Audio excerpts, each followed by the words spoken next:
Wala po ay pinagtuunan ng Nakita pansin niya si ng ating buting senador, ang ating pong kahilingan Senador para sa at ating saka mga si Philip kababayan. Salvador. Napakamakasaysayan po Senador itong Bongo. gusalin ito.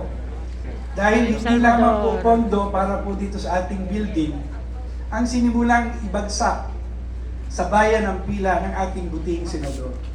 Ang ating po mga Ito, si dinadaanan si Empoy. dito po sa poblasyon ay galing po sa LGC. Bigay din po ni Senador Bongo.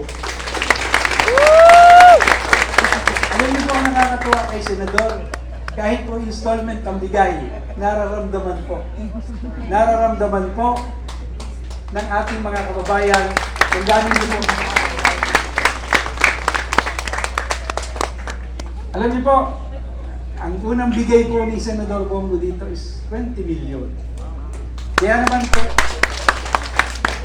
sabi ko nga po ay kulang 20 million kasi po nagpagawa kami ng plano ay mga aabutin ng 60 million. Pero inabot po ng pandemic. Yan po unang taon ng pandemic. Kaya po medyo nabalang.